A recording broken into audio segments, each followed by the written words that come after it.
نحمده ونصلي على رسوله الكريم أما بعد فأعوذ بالله من الشيطان الرجيم بسم الله الرحمن الرحيم سورة البقرہ آیت نمبر 194 الشہر الحرام بالشہر الحرام، حرمت والا مہینہ حرمت والے مہینے کے بدلے ہے، والحرمات قصاص، اور سب حرمتیں ایک دوسری کا بدلہ ہے، فمن اعتدى علیکم، پس جو تم پر زیادتی کرے، فاعتدوا علیہ، سو تم اس پر زیادتی کرو، بمثل ما اعتدى علیکم، اس کی مثل جو اس نے تم پر زیادتی کی، واتقوا اللہ، اور اللہ سے ڈرو، واعلموا، اور جان لو، ان اللہ مع المتقین، بے شک اللہ ڈرنے والوں کے ساتھ ہے۔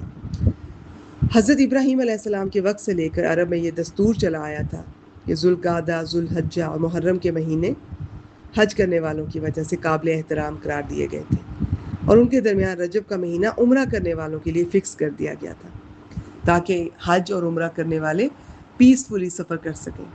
ان مہینوں میں ہر طرح کا لڑائی جھگڑا، جدال اور قتال بھی ممنوع قرار دیا گیا تھا۔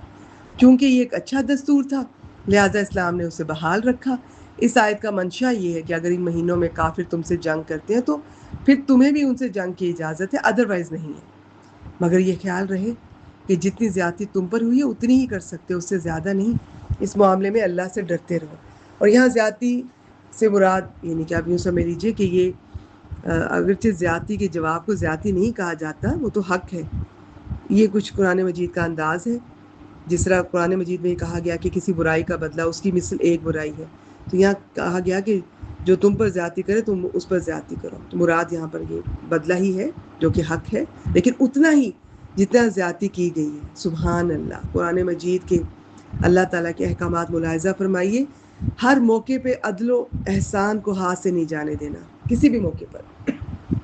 رسول اللہ صلی اللہ علیہ وسلم جب ذوالقعدہ 6 ہجری میں عمرے کے لیے تشریف لے گئے تو کفار نے ریزسٹ کیا اور عمرے سے روک دیا، مگر آخرکار صلح ہوگی، قرار پایا کہ مسلمان آئندہ سال عمرہ کر لیں۔ یہ معاہدہ صلح حدیبیہ کے نام سے مشہور ہے۔ پھر جب دوسرے سال 7 ہجری میں مسلمان عمرے کے لیے روانہ ہوئے تو انہیں اندیشہ ہوا کہ ماہ حرام اور حرم مکہ میں تو لڑائی منع ہے، لیکن اگر کفار نے بدعہدی کی اور ہمیں عمرے سے روک دیا تو ہم کیا کریں گے؟ اس پر یہ آیت نازل ہوئی، ابن کثیر۔ تو یہ فرمایا گیا کہ اگر وہ حرام مہینوں کا لحاظ نہ کرے تو پھر تم بھی نہ کرو، اور اگر وہ بدعہدی کرے تو تم بھی حرم کا لحاظ مت کرو۔